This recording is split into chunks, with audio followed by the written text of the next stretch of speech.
Second part of electrochemistry. Hope so she तक तुमको clear, सब कुछ क्लियर हो गया था, राइट? चलो, so now we are doing the Nernst equation. What is Nernst equation? Nernst equation क्या है? तो Nernst equation is the electrode potential, हम किसी का भी निकाल सकते हैं एट एनी कंसंट्रेशन, और हम किसके रिस्पेक्ट में कर रहे हैं? With respect to SHE. मैंने तुम्हें लास्ट टाइम बताया था जब स्टैंडर्ड हाइड्रोजन इलेक्ट्रोड पोटेंशियल बताया था, which has a electrode potential value 0.00 volt, तो मैंने कहा था कि इसके रिस्पेक्ट में दूसरे किसी भी अननोन मेटल की हम इलेक्ट्रोड पोटेंशियल फाइंड आउट कर सकते हैं, राइट?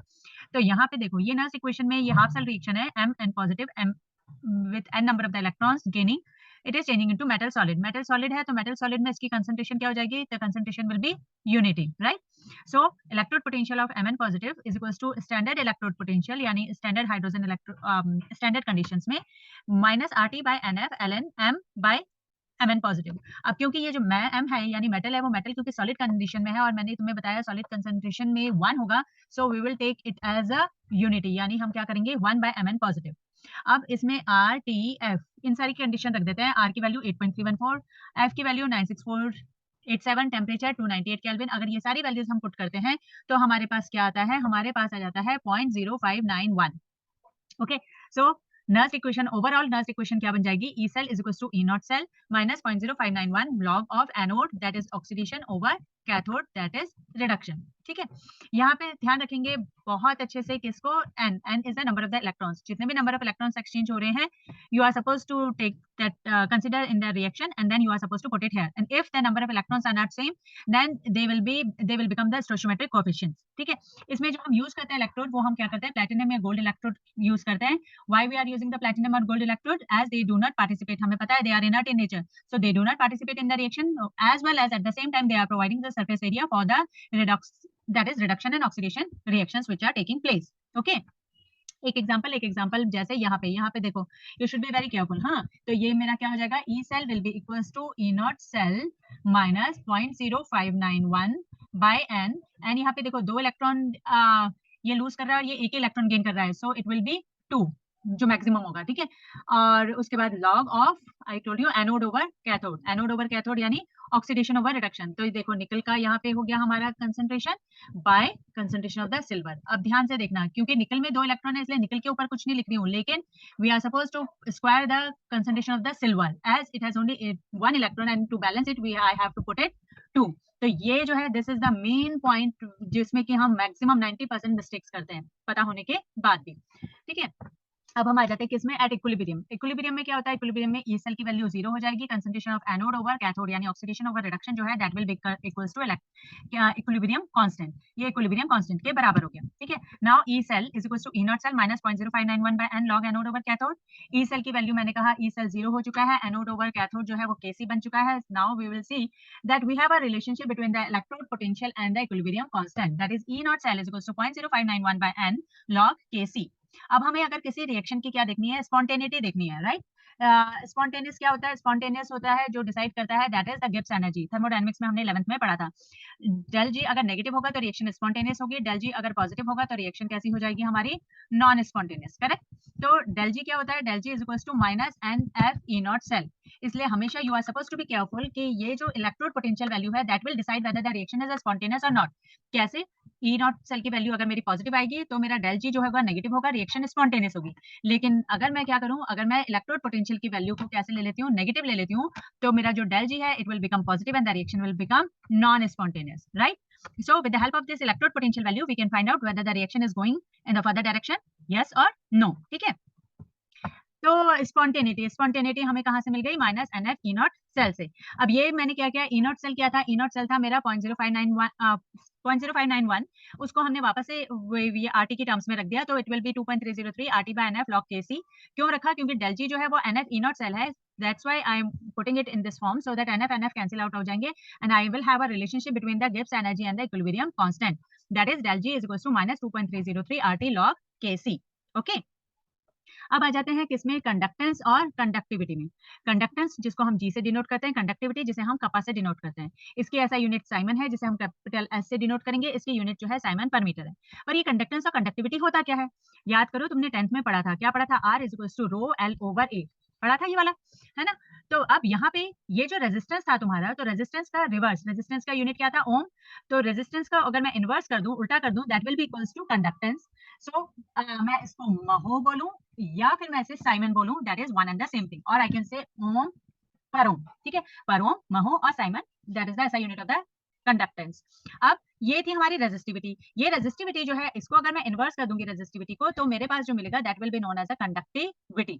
कंडक्टिविटी क्योंकि वो ओम पर मीटर होता था, तो यहाँ पे ये क्या हो जाएगा, साइमन पर मीटर हो जाएगा। अब बचा कौन, L/A। ये जो L/A है, this one will be known as a cell constant. Cell constant क्यों बोल रहे हैं हम इसे, क्योंकि किसी सेल के लिए जब हम कंडक्टिविटी सेल पढ़ेंगे, तो जो कंडक्टिविटी सेल होते हैं उनमें हमारा जो इलेक्ट्रोड्स होते हैं, इन इलेक्ट्रोड्स के बीच की दूरी, that is the length and the area of this electrodes, they are a constant, so that's why this is known as a cell constant, ठीक है। अब यहाँ पे ये मेरे पास आ गया, क्या आ गया मेरे पास, R is equal to rho L/A, so inverse of the resistance, that inverse of the conductance, and here it will be reverse, right. अब ये 1/R को मैंने क्या बोल दिया, कंडक्टेंस, 1/रो को क्या बोल दिया मैंने, कंडक्टिविटी, और L/A जो था मेरा सेल कांस्टेंट था, तो सेल कांस्टेंट नीचे आ गया। तो सिंपल वे में मेरे पास रिलेशनशिप आ गया किसके बीच में, conductance, conductivity and cell constant के बीच में, which is the important formula, है ना।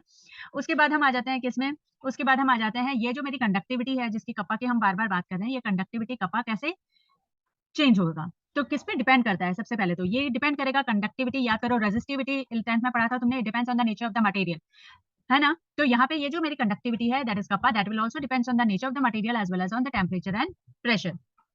अब इस कंडक्टिविटी के बेसिस पे यानी कप्पा के बेसिस पे मैंने 3 में डिवाइड कर दिया, एक कंडक्टर्स, एक इंसुलेटर्स और एक सुपर कंडक्टर्स। कंडक्टर्स, कंडक्टर्स क्या है, जो कंडक्ट करते हैं, जिसमें कंडक्टिविटी क्या हो जाएगी मेरी, कंडक्टिविटी ज्यादा रहेगी, तो वो गुड कंडक्टर्स होंगे। जैसे जैसे मेटल्स है, मेटल्स तुम्हें पता है इलेक्ट्रॉन्स मूव करते हैं, इलेक्ट्रॉन फ्री रोटेट देगा।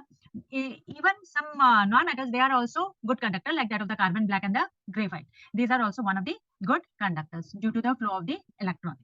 While when we are talking about the low conductivity, यानी कप्पा मेरा बहुत कम हो जाएगा, देखो अब वापस से बोल रही हूँ, G is equals to kappa by CC, cell constant अलग है, conductance is directly proportional to conductivity, so conductivity कम हो गई तो मेरा कंडक्टेंस भी कम हो गया, then it will be known as an insulator. Examples are the silicon, gallium arsenide, ये सारे सेमीकंडक्टर्स जिसे आप बोलते हो, दे आर इंसुलेटर्स, है ना। उसके बाद आ जाते हैं हम सुपर कंडक्टर्स, ये इंपॉर्टेंट है। सुपर कंडक्टर्स क्या होते हैं, सुपर कंडक्टर्स होते हैं when I am talking about this, जो रेजिस्टिविटी है मेरी, ये जो कप्पा है, कप्पा को रेजिस्टिविटी को मैंने जीरो कर दिया। अब रेजिस्टिविटी अगर जीरो हो गई, सॉरी रेजिस्टिविटी दैट इज रो, ठीक है, तो रेजिस्टिविटी अगर मेरी जीरो हो गई तो क्या हो जाएगा, रेजिस्टिविटी जीरो हो जाएगी, तो inverse of the resistivity that is equals to conductivity, this conductivity that is 1/0 will become infinite, तो कंडक्टिविटी इनफाइनाइट हो जाएगी। अगर कंडक्टिविटी इनफाइनाइट हो गई तो वो क्या बन जाएगा, सुपर कंडक्टर्स। पहले हमारे पास एलॉयज, मेटल और मेटल के एलॉयज थे, जो कि 0 से 15 केल्विन पे ही सिर्फ सुपर कंडक्टर्स होते थे, but now days we have ceramic materials and a mixed oxides which are acting like a superconductors at the temperature of 150 Kelvin also, ठीक है। अब हमें दो चीजें पता लगी, क्या कंडक्टेंस जो हो रहा है वो कंडक्टेंस अगर इलेक्ट्रॉन्स की वजह से हो रहा है then it will be known as electrical conductance, अगर वो आयंस की वजह से हो रहा है then it will be known as ionic conductance. अब नेचुरली है, क्योंकि इलेक्ट्रॉन की वजह से हो रहा है तो मेरा मेटल का क्या नेचर है उस पर डिपेंड करेगा, जबकि आयंस का है तो no doubt it will depend on the electrolytic, the nature of the electrolyte, ठीक है, how fast it is forming the ions. When I am talking about that of the electrical conductivity, क्योंकि मैं electrons की बात कर रही हूँ, तो how many valence electrons per unit atom है, that will depend on the electrical conductance। और विस्कोसिटी की बात करेंगे यानी थिकनेस की बात करेंगे, जितने ज्यादा आयंस है उतना ज्यादा आयनिक कंडक्टेंस होगा, राइट। और मेन चीज क्या है, इलेक्ट्रिकल कंडक्टिविटी में electrical conductivity decreases with the increase in the temperature.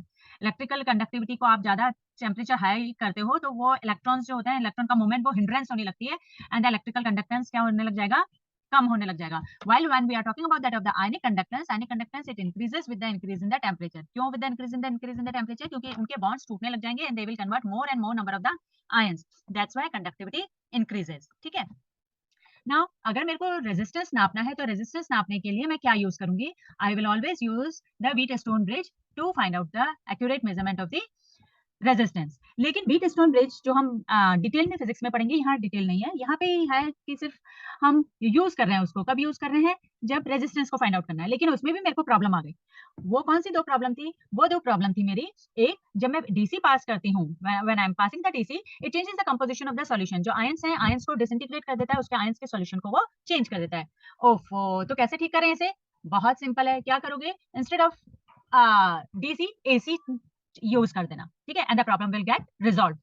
दूसरा सेकंड पॉइंट क्या है, सेकंड पॉइंट जो प्रॉब्लम है हमारी, that the solution can not be connected to the bridge like that of the metallic wire. ओफो, अब solution मेरा connect नहीं हो रहा है ब्रिज से, तो हम क्या करें? तो हम क्या करेंगे, हम इसकी जगह यहाँ पे कंडक्टिविटी सेल यूज करेंगे। ठीक है, अब ये कंडक्टिविटी सेल क्या होता है? कंडक्टिविटी सेल होते हैं हमारे, जिसमें हम क्या करते हैं, दो इलेक्ट्रोड्स लेते हैं और उनको सेम इलेक्ट्रोलाइटिक सोल्यूशन में लेंगे, और उनके बीच का जो लेंथ है और उनका जो एरिया है, that is the cell constant, that will be the same. और ये जो इलेक्ट्रोड्स हैं, ये इलेक्ट्रोड्स किसके हैं? मेरे प्लैटिनम वायर के हैं, प्लैटिनम इलेक्ट्रोड्स है, because they are inert in nature and they are providing the surface area for the reaction. So this problem is also resolve. तो दो प्रॉब्लम आई थी मेरे पास, एक डीसी से कंपोजिशन चेंज हो रहा था तो मैंने डीसी हटाया, एसी यूज कर दिया। दूसरा, solution was not connected to that of the bridge like that of the metallic wire. I resolved this problem by using the conductivity cell. In the conductivity cell, simple platinum electrodes we are using. ठीक है, अब आ जाते हैं variation with that of the concentration. Concentration के साथ कैसे changes हो रहा है? कौन कौन मतलब पहली हम बात कर रहे हैं कंडक्टिविटी की, यानी कप्पा की। कप्पा की जब मैं बात करती हूँ, कंडक्टिविटी की बात करती हूँ, तो कंडक्टिविटी जो होती है it decreases with the decrease in the concentration. ये कप्पा कम क्या होगा? डिक्रीज होगा कंसंट्रेशन के साथ। क्यों? क्योंकि नंबर ऑफ आयंस जो होते हैं जैसे जैसे डाइल्यूट होता जाएगा, नंबर ऑफ आयंस कम होते जाएंगे। Whether we are talking about the strong electrolyte और weak electrolyte, that doesn't matter, conductivity will always be decrease with that of the concentration. अब आ जाते हैं हम सेकंड पॉइंट। सेकंड पॉइंट क्या है? सेकंड पॉइंट आ जाते हैं हम मोलर कंडक्टिविटी। जब मैं मोलर कंडक्टिविटी की बात करती हूँ तो that will be equals to kappa by C in 2000 siemens centimetre square per mole. इन 2000 मैं फिर से यहाँ पे देखो एस्टेरिक डाल रही हूँ, भूलना नहीं, यहाँ पे उसके बाद भी तुम लोग भूल जाते हो। Lambda m is equals to kappa by c in 2000, क्योंकि हम सेंटीमीटर में ले रहे हैं, not in metre. Okay, so here in this we can see clearly that molar conductivity is inversely proportional to concentration, or I can say that molar conductivity is directly proportional to that of the volume. तो concentration में जैसे जैसे volume बढ़ाती जाऊंगी, concentration कम होता जाएगा, कम होता जाएगा। एक टाइम आएगा जब मैं कहूंगी कंसंट्रेशन क्या हो गया? बहुत डाइल्यूट हो गया, कंसंट्रेशन अप्रोक्सीमेटली जीरो हो गया। एट दिस टाइम, इस समय मैं कहूंगी कि molar conductivity at infinite dilution. Molar का स्ट्रॉन्ग इलेक्ट्रोलाइट्स, स्ट्रॉन्ग इलेक्ट्रोलाइट्स का ग्राफ देखोगे तो तुम ये देखोगे कि ये जो ग्राफ होता है रिएक्शन है हमारी, वो है lambda m equals to lambda m infinite minus a square root c। Molar conductivity with मैं स्क्वायर रूट c का ग्राफ प्लॉट करूंगी। स्ट्रॉन्ग इलेक्ट्रोलाइट के लिए वो कैसे आएगी? स्ट्रेट लाइन आएगी, like that of the KCl और NaCl। और जो मेरा इंटरसेप्ट है, वो इंटरसेप्ट किसके बराबर होगा? That intercept will be equals to the limiting molar conductivity. अब molar conductivity, now I am talking about the strong electrolytes. तो मोलर कंडक्टिविटी जो होती है वो क्या होती है? Slowly and slowly it increases with the increase in the dilution, धीरे धीरे बढ़ती है। देखो, जब मैं कंसंट्रेशन कम कर रही हूँ, when I am decreasing the concentration, actually the number of ions per unit volume क्या हो रहे हैं? डिक्रीज हो रहे हैं। लेकिन जैसे जैसे वो डाइल्यूट होता जा रहा है, number of ions per unit volume तो कम हो रहे हैं, लेकिन डाइल्यूशन होने पे the attraction between these oppositely charge ions will continuously decrease. और जैसे इनके बीच में जो अट्रैक्शन है वो डिक्रीज होता जाएगा, अट्रैक्शन अगर डिक्रीज होता जाएगा तो क्या होता जाएगा? Ions will be free to move. जितने ज्यादा फ्री होंगे तो कंडक्टिविटी क्या हो जाएगी? बढ़ जाएगी। और अगर कंडक्टिविटी बढ़ी तो मोलर कंडक्टिविटी ऑटोमेटिकली बढ़ जाएगी।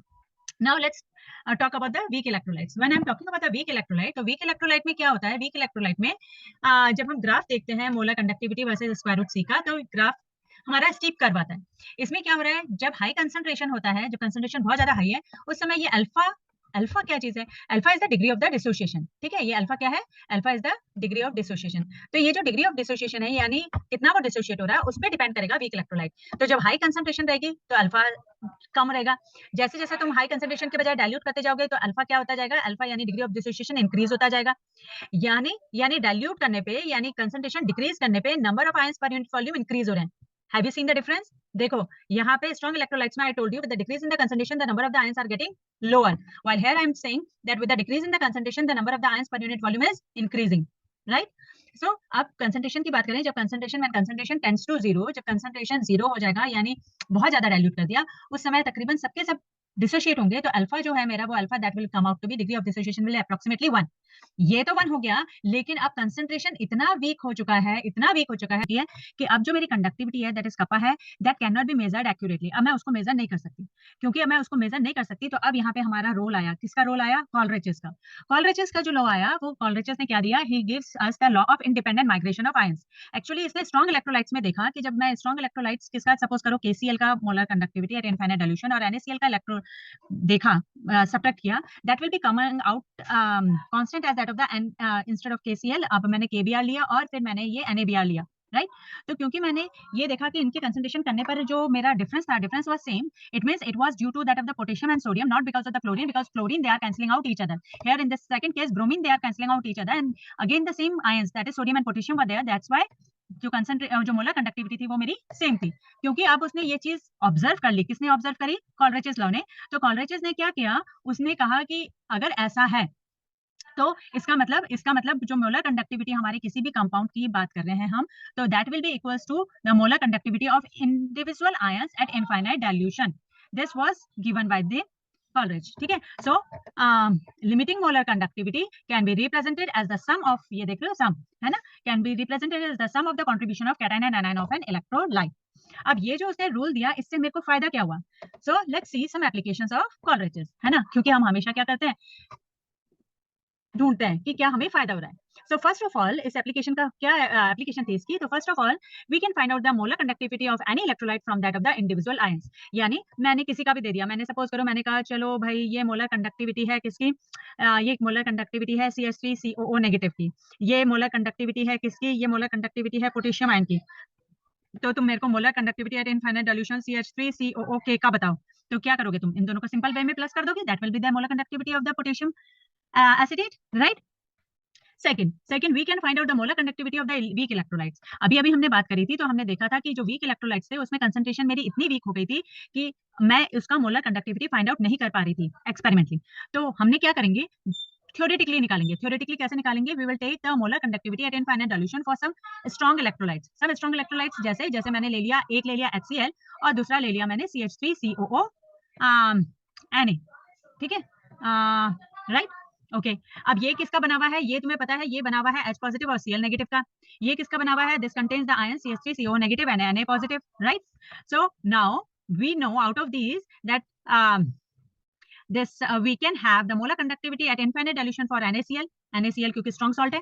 अगर मैंने इन दोनों को कंडक्टिविटी को ऐड करके उसमें से NaCl का हटा दूंगी तो Na से Na का, राइट, और Cl से Cl का कट जाएगा.